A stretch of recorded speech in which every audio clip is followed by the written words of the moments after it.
pop up in the corner. Um, let's see.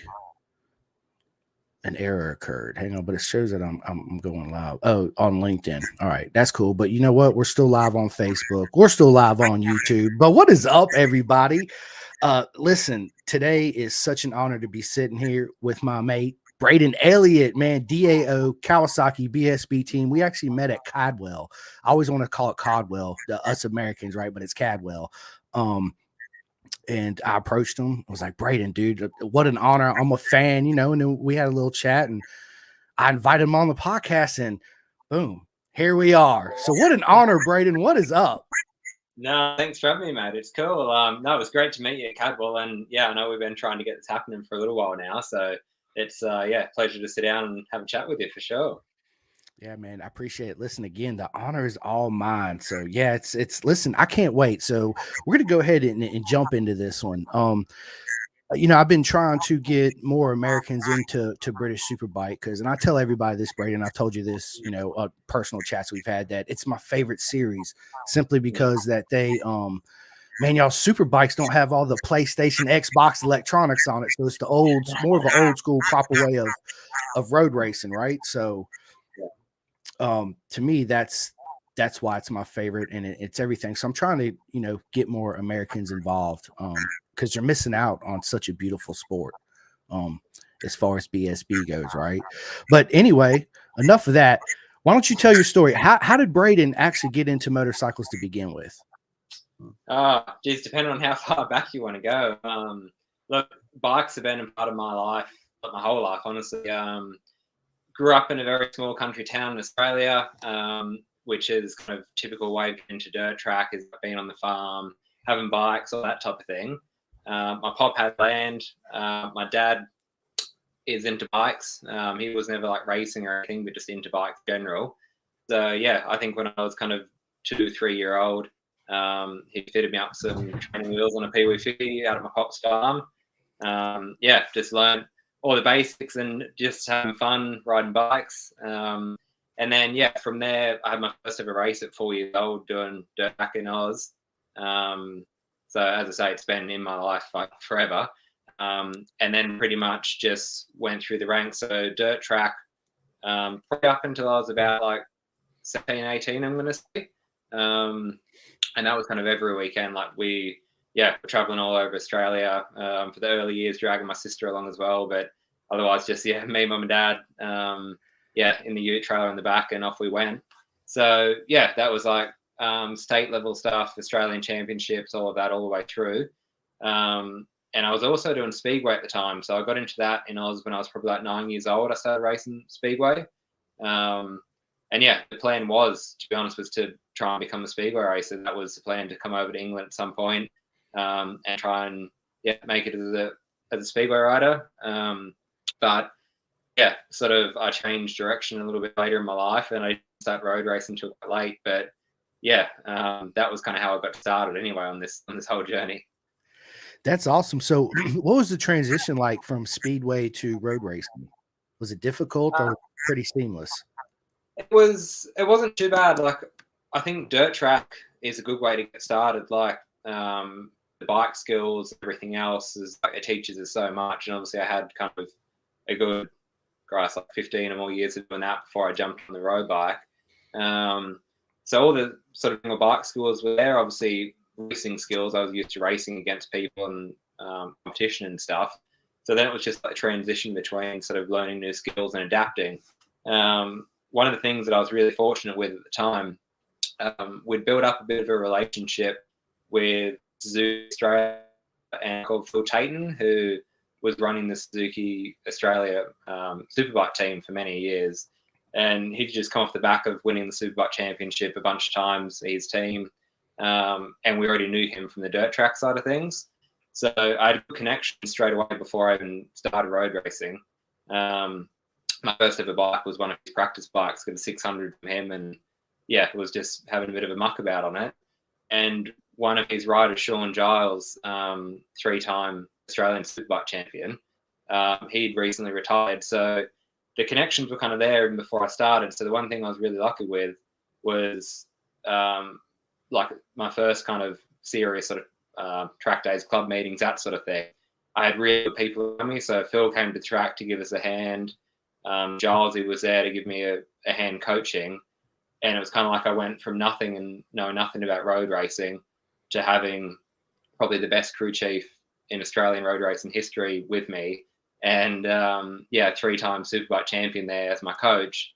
And yeah, like I sat on a road bike for the very first time in 2013 or the tail end of 2013. I had my first year racing 2014. And then 2015 was when I won the Australian Championship. So it happened so quick. But it was honestly because I was around good people, just really sped the process up.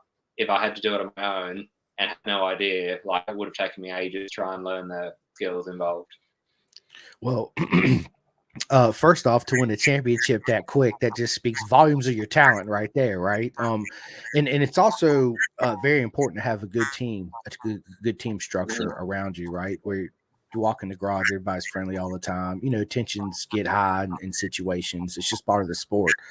But man, your journey, bro, was, dude, that's proper, man. Yeah, through a leg, then bam, there it is, right? So, what made you want to transition from Australia to England? At the time, like the main thing was I wasn't overly content just like setting my future in Australia and just sort of going, okay, I'm going to try and like reach the best of Australian superbikes and stay there and do it again and do it again and do it again. And like, even though that's an amazing thing to achieve, and it's definitely got its perks, the lifestyle, being at home, sunshine, family, all the rest, it would be a nice thing to do. But I had won the Supersport Championship reasonably quick. I had 1 year on the Superbike, which also went quite well considering. And I just thought I was already like 21 at that stage. And I thought I need to, I want to make more of this. I want a future out of this elsewhere. I want to challenge myself against the best people in the world on the hardest tracks, and I want to see how far I can go here. And I kind of had the mindset that if everything failed and it was just the biggest disaster in the world, I could still come back and race in Australia. Like, even if it didn't all pan out, it doesn't matter if it's in 5 years' time or if it was the year after. I could still come back. The Australian Championship was still going to be there. My family's going to be there. Like, it was all going to be okay, so I might as well give it a crack. And to be honest, initially I wanted to come to America because I had some racing there in 2016 and loved it. I probably liked the lifestyle than what I did the racing. Like, it was just a cool place to be. I really enjoyed it. And then I didn't know a lot about the British Championship, but I knew it was regarded as like the toughest domestic series in the world. And to be honest, my journey to get initially, what I really wanted to do at the time, they were still running the European Superstock 1000 Championship or the World Superstock 1000 Championship. And my plan was, I thought, righty, I'll go over and do a year or two in BSB Stock 1000, get a taste of what it's like to live away from home, and what it's like to be in another country competing. And then once I kind of understand that, move on and hopefully try and do the European Championship. And when I moved over, they announced that the European Championship was going to be scrapped at the end of that year. That was no longer going forward.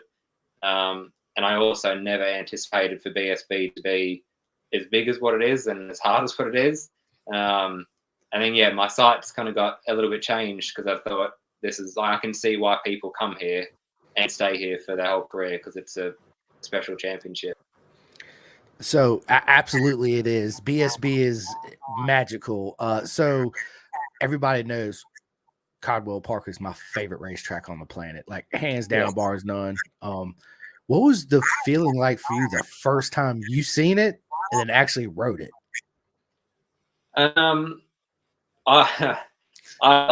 I've done watched a lot of laps, watched a lot of races and everything, but nothing does it justice until you're there and you see how narrow it is and everything else. And I don't know, to be honest, like when we race around some of the tracks in Oz, like maybe Morgan Park's a good example of there's a close wall and everyone like complains about it and people have got hurt there and it needs moving and all this sort of stuff.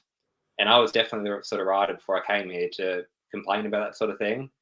And then when I seen Cadwell, I was like, I would never complain about a track in Australia ever again because this is absolutely crazy.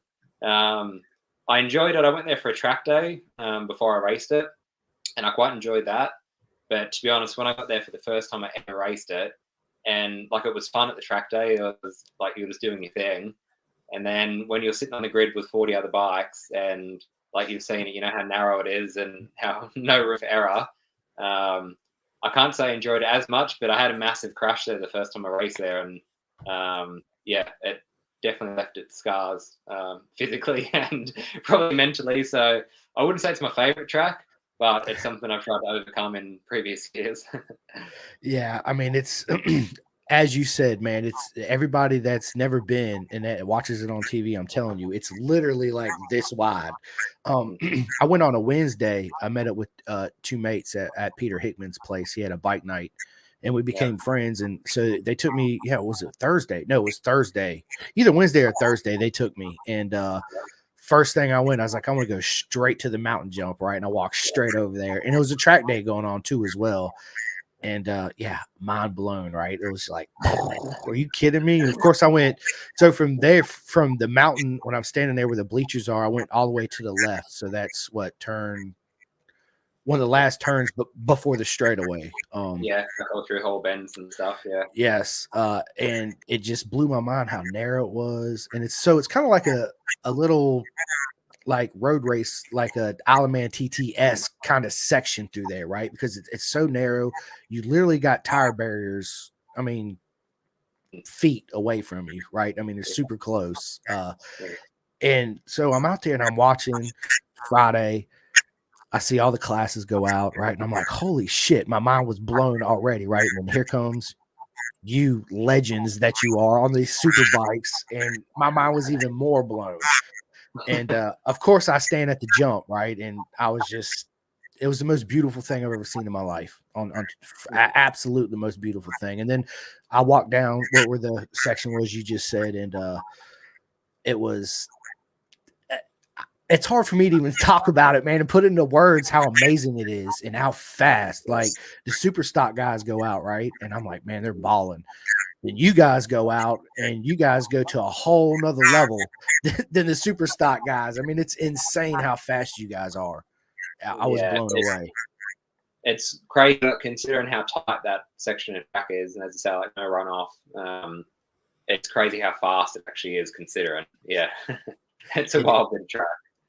It's man, it's the best track in the world. It really is. You know, and the history of it too, right? They still got the original house and you know the dad and the two sons and the farm, you know, and all that good stuff, man. It was just it's one of those magical places that you got to physically be there to feel the energy, right? And then that makes you even understand it even more. Yeah, so every time I see it, I'm just like, oh God, I miss it. I miss Cadwell so much. I love the UK. I loved it over there, and I can't wait to come back. But listen, enough of that. So you landed in England, right? So who was your first team you rode with getting into BSB, and how did So I that moved season go? over.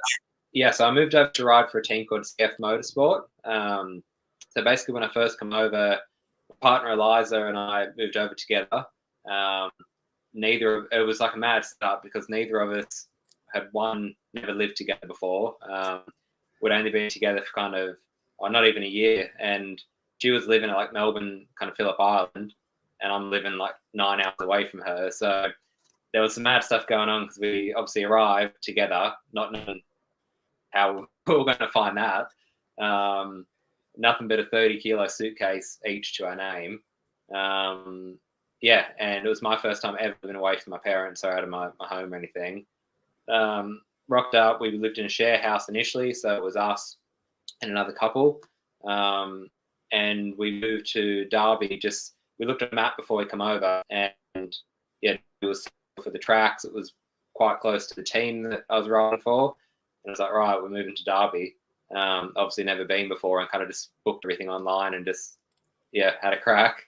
Got a hire car at the airport from London, drove in, and we're here. CF Motorsport, it was their first year, I believe, in stock 1000, and it was the first year they'd run the R1. I'd also never ridden the R1 before. So it was a bit of a change. They'd had some really big success in Supersport. I think they might have even finished on the podium in a World Supersport race as a wild card. So they were, a great team. And a team that I'm still friends with today. They're really nice people.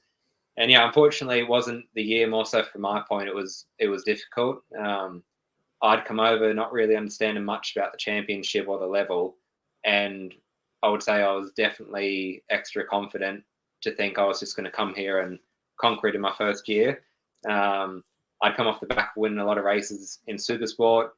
My first year on a Superbike back home had gone quite well, so I kind of thought I'll come here, clean up in my first year, and get on with the job, and off we go. And to be honest, it started off nearly too well. So I turned up to Donington Park for my first ever race. First race on the R1, first time ever at Donington Park. And as we've seen in Stock 1000, we only get 2 25-minute practice sessions. So it's not a lot of time to get yourself up to pace when everyone's on kind of lap record from the second, third lap. And I qualified third for my first ever race. And it was crazy. But at the time, that's where I expected to be. So it was like, well, that's what I was thinking anyway. Race was quite good. I think I finished 8th in my first race, made some mistakes, but it was a solid race to get the year underway. And then from that point, to be honest, it was just a downhill roller coaster. When we started to go into tracks like Alton Park, Cadwell, Knock Hill, all these places that I'd never seen, I was going there with a bucket load of confidence. And basically, like I say, in 2 25-minute practice sessions, trying to learn and understand a track like Alton Park when you don't know it, and trying to be up to pace that quickly and have a lot of expectation. Basically, I was just making mistakes. I didn't respect the tracks enough. I didn't understand the tracks enough.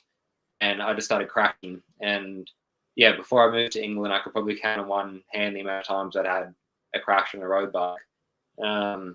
And some weekends I was having 2 crashes a weekend and destroying bikes, destroying my confidence.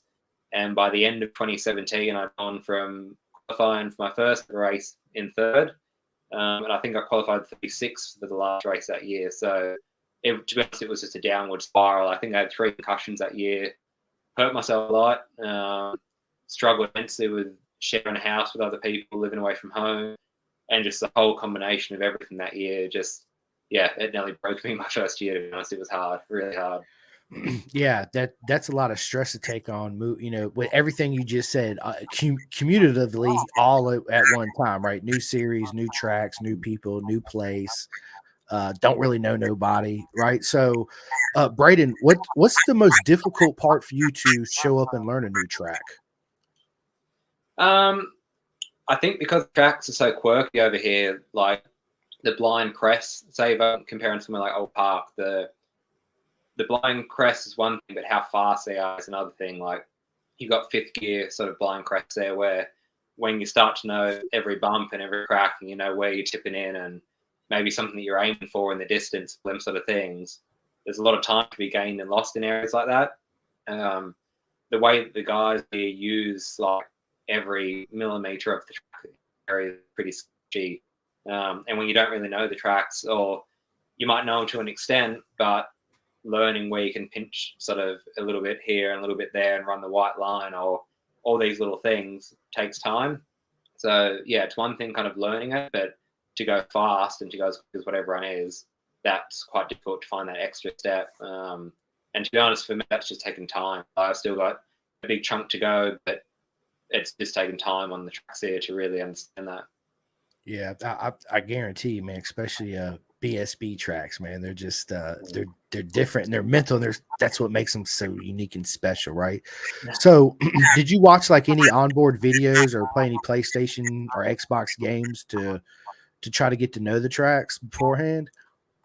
Yeah, so I'm not much into PlayStation and Xbox and that, but I definitely watch I don't know how many hours of onboard video. So before I actually moved over, I already had a little folder with every track map that I was going to go to, and I'd spent just days and days and days just watching videos, writing notes, just any remote kind of reference point could find a video and gear change patterns and all that sort of stuff I already had in my head before we arrived there. But it's always different when you get there. I've just ridden at Jerez a few weeks ago, and I basically done the same thing for that. And it's one thing kind of having a vision in your head and maybe like visualizing it and thinking about it and understanding it, but then when you're going through a turn like fourth gear or fifth gear on it and everything's coming at you quick, it's like, this doesn't feel how it did when I was watching on YouTube. Yeah. This don't feel like the PlayStation game. Yeah. Yeah. But no, I spend a lot of time doing that, to be honest. It's something I really put a lot of effort into. Yeah, I bet, right? So how was Jerez, man? How was riding that track? Awesome. Yeah, it was really cool. I actually went there in 2017. When I jumped on that I1, we went there to ride it, but the weather was crap and it didn't really happen. So, yeah, this is my first like proper go there. And yeah, it was awesome. And I was in some good company as well. Like there was some fast boys there, and being on track with them was really cool. Yeah, it's awesome, man. You know, Jerez is such a legendary track too, you know, and such mega battles they've had over the years Yeah. with in all classes of racing, right? It's a good spectator track, I think. Not as far as, I don't know, I've never been there like physically being there, but watching on TV, it produces some really, Oh, really yeah, good it racing is. for It's sure. an iconic place, definitely. Yeah, it does. So, okay, so from your first time here in the super stock, how did you and DAO Kawasaki, how did this family come together? So basically, from the year after, like 2017, after I had my first year with CF Motorsport, I was kind of on a bit of a weird journey, to be honest with you. So because that ride obviously finished at the end of that year, and I went on to do some other stuff which didn't really work out, which is a whole another conversation. But throughout a chunk of 2018, I was kind of left on the sidelines. I really didn't want to go back to Australia because I felt like I had more to give here. I never ride here, didn't really have the funds and everything else. So I missed quite a few rounds. I was just trying to work out what I could do to get on a racetrack. And yeah, like life was not the best over here. Like we moved into a 1-bedroom flat. I was borrowing cars, and it was just a rubbish kind of period, to be honest with you. It just wasn't great. I was actually working 2 jobs at the time. My life was work, and it's just hard. And the only option I had to get back on a racetrack was to try and do my own thing. So I had good contacts with Suzuki Australia, and all of my contacts were still there. I hadn't really met that many people at this stage in England. So I got boxes and boxes of stuff sent over from Oz to build myself my own stock 1000. Sold the bike here. And yeah, I'm a bike mechanic by trade. So I basically went to a bike dealership. They'd let me use a bike bench at night time or after hours. I did a bit of a deal with them, borrowed tools, all sorts of stuff, built my own stock 1000, and then pretty much went racing. Yeah, it was like me, Eliza, my mate Ted, and yeah, some people helped me along the way, definitely. And to be honest with you, like doing what I was doing, I would have struggled to be competitive at a club championship, let alone BSB. It was like I was trying everything I could do to be at the track, but looking back on it now, it wasn't going to work. Like the budget, the bike, the spares, everything we were doing, it was just very low level stuff, but it was all we could do. And then over the years that followed, running my own team, it just built in each year. So, like going from sort of the 3 of us to then getting some other boys in to help mechanic of a weekend, to me sort of get my own bit of a workshop with a sponsor and have my own base to work out of, and all them sort of things just started to flow into the picture. I managed to get a great sponsor for quite a few years, and it really helped me out massively and like pretty much turned my career around, to be honest. So we made the transition to go from Suzuki to Honda for the 2022 season. And that was a real big turning point for me. I felt like it was the first time ever in my career in England that it was like, right, I know I've got a bike that can win. I've got good people around me. I was building the bike. I was still crew chiefing it myself and doing my own suspension, my own electronics, all that sort of stuff. But I had enough going on around me that I went in thinking, actually do something here. And yeah, like we went to round 1, quickest in practice, finished second in the race, and it just kind of went. So 2022 was an awesome year, my first ever race win, handful of podiums. Yeah, and it was cool, to be honest, because I know what we're up against with some of the teams in Stock 1000. They're proper teams, and you're rocking up in a van with some volunteer mates and all the rest of it, a bike that I'm building myself, and winning a race and podiums. It was obviously pretty cool. So yeah, that's awesome, man. Like building your own super. I mean, how difficult was it doing that, crew chiefing, and because Kyle Wyman did that out here? Have you heard of Kyle Wyman? He had he raced a Ducati out here. He did the same thing. Well, he wasn't his own crew chief, but he still was the driver, and you know, he wasn't solely just the rider, right? So, how difficult was it? Obviously, it seemed pretty easy. 2022 for you, right? But how much fun was it doing that? Like doing your own data, setting your own suspension up, because it adds a different level to the game, because it takes your mind away from your racecraft too, right? Thinking about this and that, because you got to dedicate your time elsewhere, right? Definitely. And to be honest, like even though 2022 was as good as it was results wise, I was pretty much in the mindset at the end of that year that I couldn't do it again. Like physically, mentally, everything of that situation, I was destroyed, and I didn't feel I could actually repeat that again, because it was just, I was burnt out, like from every aspect of it, to be honest, because it was like, or everything possible to run a team, finding the budget, securing the sponsors, working out what I needed to build the bike, building the bike, like everything. And even down to like, I got, say, the HRC ECU, and a bike mechanic by trade. That doesn't mean I know how to program an ECU and all the rest of it. So we went back to Oz for Christmas, and I remember sitting there for pretty much the whole like 24 hours in the plane and just reading manuals from front to back on how to do this and how to do that, and trying to teach myself what to actually do to run this bike. And then me and my mate drove out to Spain, and I spent like 4 days on track, trial and error. I try something, did it work? Did it make it better? Did I like it? And it was just purely me, bike, computer, and just seeing, did I like it or not? But it was hard. Like we'd go from having such high on a Sunday and finishing on the podium, whatever. And then I was like, all right, time to pack down, trying to load everything in. We had way too much stuff to try and fit it in a van, so you'd get like halfway through it and it was like, it's going to fit. Let's unload it, try it again. And it was a bit of a nightmare. It's like, obviously, all the stuff that people don't see, I guess, like you get back home early hours of the morning, go to the workshop, unload, come home, unload, a few hours sleep, and then I still am now, but I was crazy scheduled because it was the only way that I could fit it in. So yeah, it was like Monday morning, certain amount of hours, data from the weekend, work out what I need to order, what I need to do, how's this going to happen. A few hours to train, get into the workshop, and workshop from whenever it needed to be, whatever time at night. Basically repeat that every day, load up again, go to the next meeting. And sometimes, like I say, it was massively enjoyable to get the reward of being on the podium, and probably more so because I knew what was involved in getting there. But after kind of minutes of feeling the high of that, you're kind of back to reality going, how are we going to turn this around and get back on track the following weekend? Or especially if there was a crash. Not that I had many, but if there was crashes involved, it really stressed me out to think, how am I going to fix this, or what am I going to do? A few of the boys helping me, to be honest, really stepped it up that year to do more than what I ever asked them to do when I had them kind of situations to really help me out. So it was rewarding, but it was incredibly hard.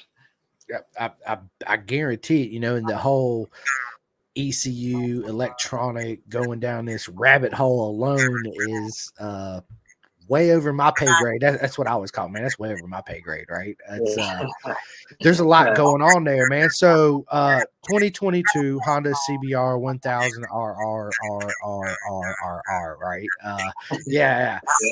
And then so did you approach DAO or did they approach you, or how did that work? So basically, I guess I made it fairly open at the time that I was definitely looking for a potential change or a different direction in my career, to go from being this team owner to actually just being a rider.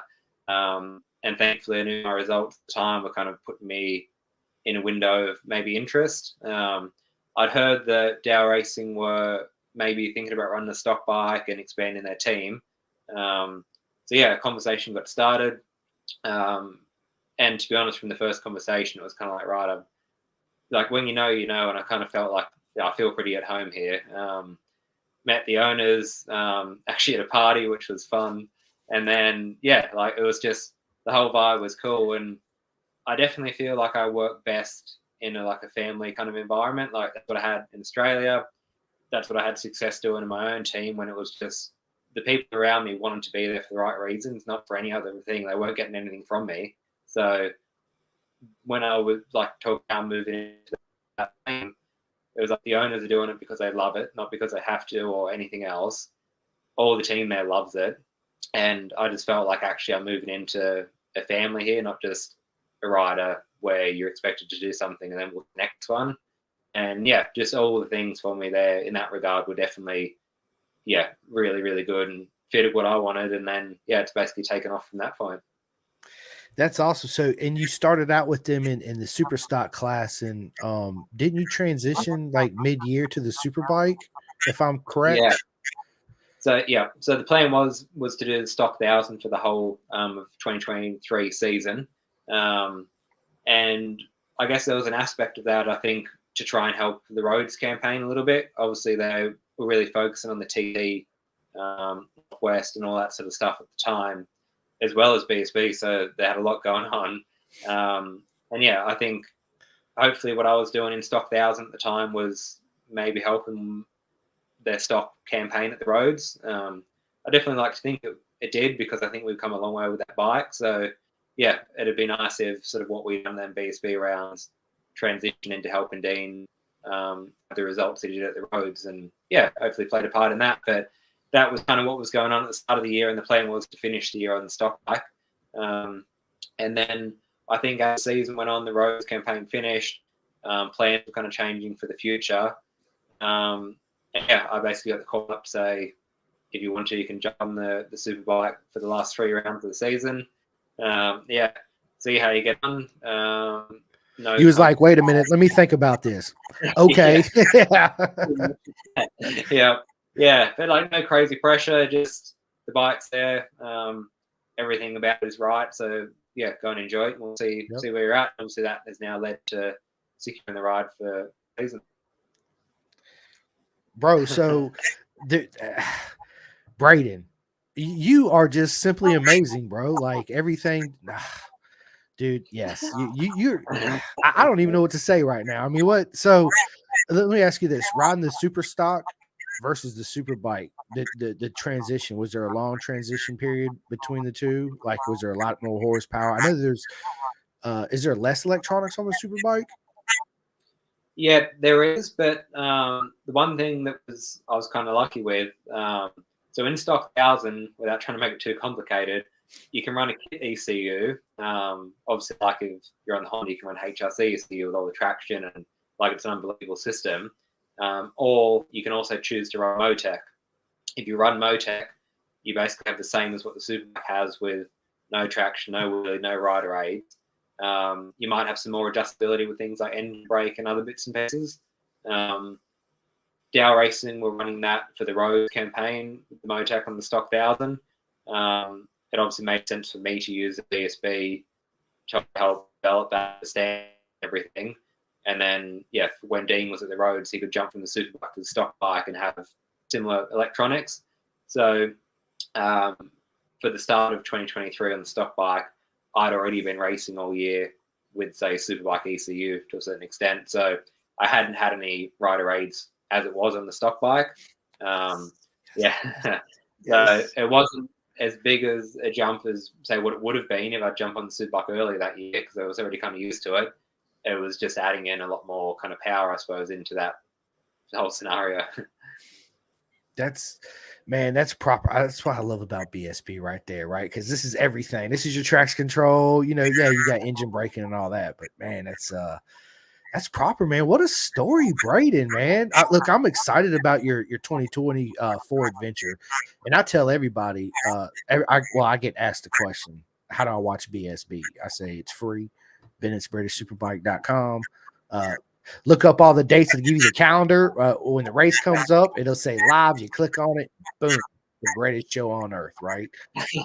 Prepare yourself because it's magical. Yeah, it really. It's just like my favorite race of the year this year, obviously Cadwell Park, right? Like, come on, man. But my favorite last race of the year out of all categories, of course, was, dude, how good was it with Tommy and Glenn, right? Yeah. Like, and then everything that happened, up to that point, Godspeed Birdie, of course, right? The whole team, and then Jordan taking over and her brother. And obviously there's a lot of tension with Glenn and Tommy. It's obvious. Everybody watching TV, unless you're blind, you can clearly see. But man, that last race, half a point coming down to the wire. I mean, who's going to win? Who's going to crash? What's going to happen? Yeah, that was my favorite out of all the series. World Superbike, MotoGP, AMA. Moto America, excuse me. I'm still used to AMA back in the day, right?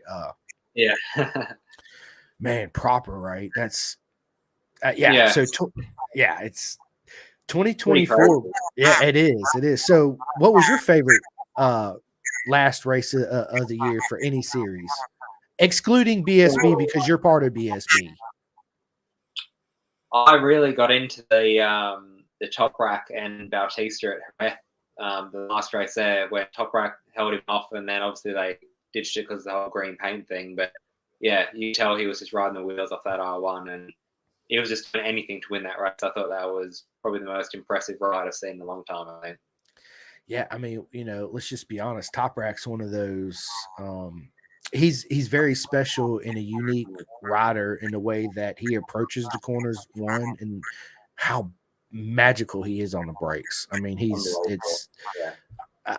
it's amazing just seeing how deep he can brake and all that. But yeah, you're right. That was probably my second favorite race of the year, because you could tell Toprak really wanted that last win for Yamaha. Yeah, it's a shame he didn't get it, to be honest, because he deserved it. Yeah, but you go over the green. That's the rules, right? You go over the green.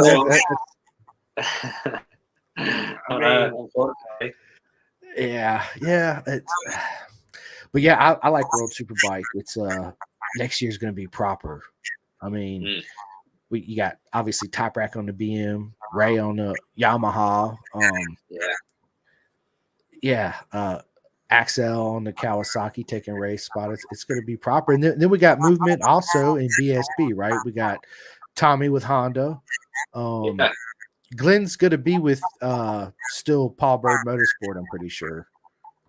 Yeah, I don't know. I'm not too sure what's going on there and everything. But yeah, I think everyone's waiting for the announcement on what he's going to be up to. And so I think, Vickers and Ray are still going to be with OMG. It's going to be a proper year. I can't wait, man. And I'm going to be over here across the pond, hooting and hollering, cheering for you every race weekend you guys go, and texting you, right? I'll be like, mate, bro, blah, blah, blah, blah, blah, yeah. It's man, it's going to be awesome, man. I hope you step on that top step and get a bunch of W's, man. I really do. Yeah. No, it's definitely the dream, mate. I think, like, going into obviously my first proper Superbike season, like I've had 3 rounds on it, but it'll be, I think at the moment I'm learning so much every time I ride it. I was a bit frustrated with the 3 rounds that I did because I really didn't feel comfortable. I kind of lost a bit of confidence as well stepping into the class, and it was just all like a lot going on. I had some small crashes on it, and we just had that test at St. Jerez a few weeks ago, and it put me in a lot better headspace to walk away from there going, actually, it's starting to feel like my bike. I'm starting to understand a little bit more. But I think it'll definitely take time. But I really look forward to kind of the challenge. Just getting the most out of myself, learning, and just adapting every time I ride it.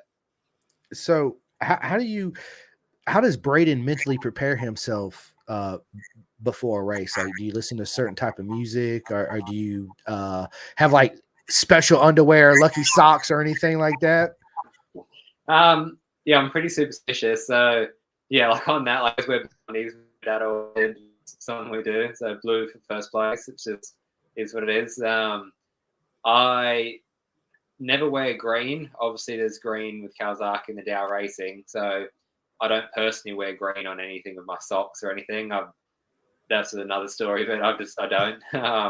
So yeah, they're the two weird things I do. And otherwise, yeah, I generally quite like kind of just chilling out on my own. Like Eliza will be there when she can, but it'll just be headphones on. I have a routine of like stretching, warming up, having sort of the same kind of food, whatever. But yeah, I will generally have Zen, be quiet, stick to myself, and yeah, headphones off like a few minutes before the helmet goes on. But I'm not typically one to be kind of just casually walking around and mucking about and everything. It's not really in my nature too much. So yeah, I'm a bit more kind of, I don't know, got the blinkers on. I'm thinking about what I'm going to do, and yeah, just keep myself really.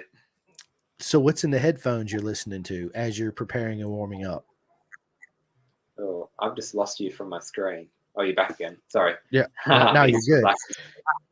Sorry, I could hear you. No, it depends what I'm listening, like what I'm vibing at the time. So honestly, anything. Like a lot of people always ask me, but my playlist can go from anything from like, I don't know, heavy rock to country to dance music to anything. Like it just depends what I'm feeling on the day, what kind of vibe I'm trying to get into. But it always changes. So I'll flick through depending on how I'm feeling. Yeah, yeah. So what's your favorite music? Again, I don't really have one. Like sometimes I train to, like I'll literally train to country sometimes, just feel kind of way. I'll train to new music. I'll listen to like dance music sometimes. Like, yeah, I don't really have anything. If I'm going to go and watch like a concert or something, it's like predominantly a rock. Like I know people, it divides people. Like I've seen Nickelback and the Killers and all that sort of stuff since I've been here. I like that kind of music. But yeah, just whatever really. I don't mind like anything ever. Yeah, I listen to all kinds of genre of music myself. I'm like you. It depends on really what mood I'm in and what I'm feeling, from country to rap to you name it. Right. I even listen to like I was listening to La Bamba. Man, I forget who sings it. You know, La La La La Bamba, the Mexican music. La La La La Bamba.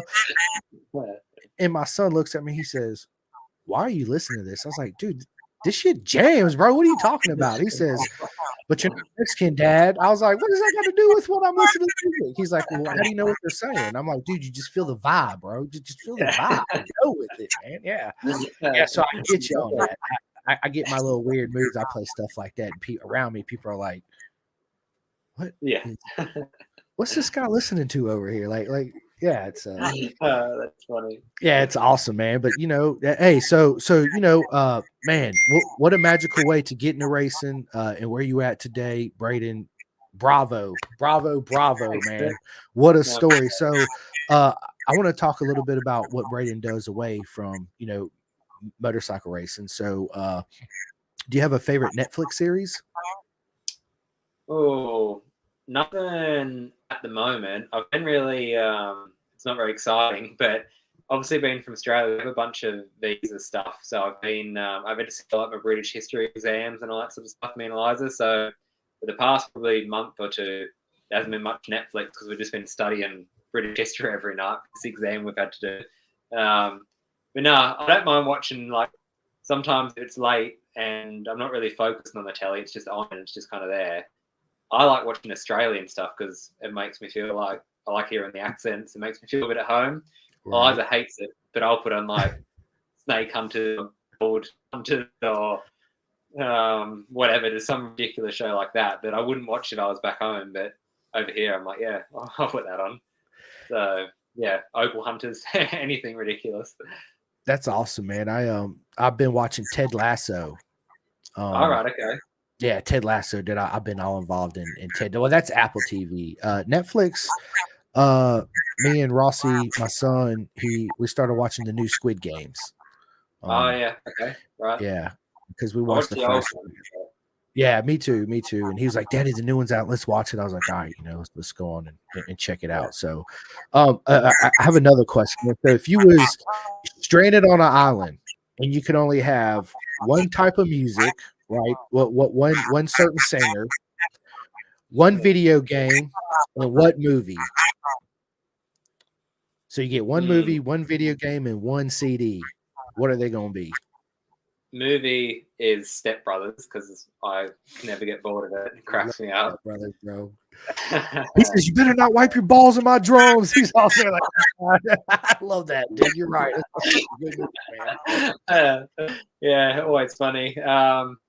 Music, as a go-to, I never ever get sick of AC/DC. It's I can listen to it in any mood, in any setting, anywhere. So I never get bored of that. And what was the first one? Video game. You can only have one video game. To be honest, I've never got into playing them. The only one that I don't mind having to play on. If we have people over, sometimes we get the Nintendo out and play like Mario Karts. I quite like that when you have like a few mates around, but that's kind of it. I've never really got hooked on them. Yeah, it's probably Mario Karts. Well, I can't say the same. I've been a game nerd since man, I'm getting ready to give my age away here, but man, I got the first Nintendo when it first come out, right? With Top Gun video game. Yeah, dude, that was a lot of fun. But my dad, I grew up in the Navy. My dad was a fighter pilot, so of course he got me Top Gun, right? And that's one of my favorite movies of all time. Is Top Gun. The second movie was pretty good too. But let me ask you this, Brayden, celebrity crush. To be honest, I don't really have one because we were with friends a while ago and this came up and everyone was talking about it, and I can't honestly not really got one. We used to watch The Big Bang Theory. A lot of us will laugh at this, and one of the birds on there, I said that I liked her or something, and then that's been like a running joke for ages that blonde girl on The Big Bang Theory. But apart from that, I don't really have one, to be honest. That's all right. Hey, accepted, right? Yeah, because Kelly, you're talking about Kelly, right, from The Big Bang. And wasn't that her name in there? Yeah, Kelly? Yeah. Penny, I think. Penny. Okay, Penny. Yeah. I'm with you on that, right? Yeah. So yeah, that's good stuff, man. Right. So favorite racetrack?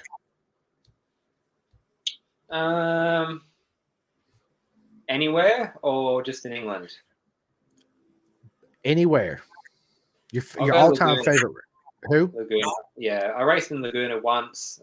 In 2016, I did the Moto America Superbike Championship there alongside World Superbikes. Yeah. And that was cool. Like, obviously, it's such an iconic place, but yeah, again, I guess it's a bit like Cadwell. It just has stuff that nowhere else in the world has it. And I think if I could go back anywhere and do it again, it'd probably be Laguna. It was pretty cool. Yeah, so I've been to Laguna Seca one time. I went in 2005 when MotoGP first came back, and Yamaha put up all that money to move the walls out or whatever it is they did to fix the track up for them to come. I forgot what it was. Again, it's just like any track you see on TV when you get there and you're actually looking up at the corkscrew in the hill. You're like, holy shit! Like it's TV does it. Even that back section climbing up to the corkscrew, it's a pretty good steep going up. Yeah. And when I went there as well, something that spun me out was like everyone always talks about the corkscrew, and you have all this like build up for it's turn one. Like, turn one is just mental. Yeah. So crazy. And I feel like everyone just gets so focused on the corkscrew that you have to appreciate how fast and how crazy that turn actually is. Yeah, because I play it on video games, and I've only seen it. Well, I've seen it in real life standing there, but being on a motorcycle, I couldn't imagine what your fifth gear, right, flat out, and it goes to the left, and it has a little rise to it, and it's just completely blind. I mean, you can't see the other side of it. It's crazy. It's no, right. I'm with you on that. Turn. Yeah. So, would that be your favorite turn out of all racetracks? Do you have a favorite corner? I don't particularly have one. I do like probably turn 3 at Phillip Island, like Stoner Corner is pretty cool. Yeah, it's just fun. It's just a cool bit of racetrack. Yeah, dude, Phillip Island's one of in my top 3 favorite racetracks in the world. Phillips, it's what a magical place that place is, right? And how fast it is. It's it's crazy. So, favorite MotoGP rider? Current or just ever? Ever. Probably Lorenzo, which I know divides people, but yeah, no, I've always been a Lorenzo fan. Nice. Okay, the podcast ended now. Bob, no, I'm just playing. I like nah, man, listen, I was a big Rossi fan, of course, the clash with Yeah. Lorenzo, but it was good for the sport. It was because it drove people, people gravitated towards that, right? Yeah. It was, man, Lorenzo, smooth like butter, man, hammer. It was and then I'm big into Spartans, right? So I love the Greek mythology and the Egyptians and all that, right? So when Lorenzo come out with that Spartan on his helmet, I liked him a little bit after that, right? I was like, dude, that's so badass. Like you can, and then he come out and said one time that he listens to a certain part of the movie as Spartan sometimes to get him hyped up before he goes out there. The movie 300, and I was like, dude, he's such a badass. I mean, right? That mentality, like, yeah, it's yeah, it's good stuff. So, favorite out of your current riders right now, who would that be? Current riders, geez. I'll go for Miller because he's Aussie. Because I don't particularly have one that really stands out for me. Miller. Proper, right? Yes, I'm a huge Miller and Bender fan. Yeah, I like Bezzecchi. I like Bezzecchi because he reminds me a lot of my man Marco Simicelli. I know you see my wow. Simicelli tattoo. Yeah, I got a big old Marco Simicelli tattoo that Wow. So I met Marco in 08 at Indy, the first year at Indy, and at a restaurant, and we ended up hanging out. What I mean by hanging out is I asked for his autograph and got a picture, and then he asked me what I was doing, and I was like, I just got done eating. Like I don't even know what to say. Like I'm standing here talking to Marco, right? He says, well, I'm walking to my hotel. Why don't you just walk with us or whatever? And I was like, okay. So we just, man, it was such a surreal conversation because we didn't talk nothing about motorcycles, Indiana and basketball and all this other stuff. Playing cards. He says he likes to play cards a lot. And then every time I seen him at the track, it was always, I was like, Marco, and he'd always come up to me. It was, a surreal. But Bezzecchi reminds me of Marco in a sense, right? And I'll never forget when Marco Simicelli and Jorge Lorenzo had that beef. Man, what race was that? I think it was 2010 or 2011 during the press conference, and Lorenzo was like, "If you do that again on track, I'm gonna get you." And Marco was like, "I will be arrested." Right? I was like, "Yes, that's proper, man." We don't have that no more in MotoGP, right? Everybody's huggy, kissy, yada yada, right? I mean, I get it, but I want to see that raw energy, right? That that same thing they used to do. Like, okay, I will be arrested, right? That's dude. That's a classic, man. It really is. All right, so World Superbike, favorite rider in World Superbike.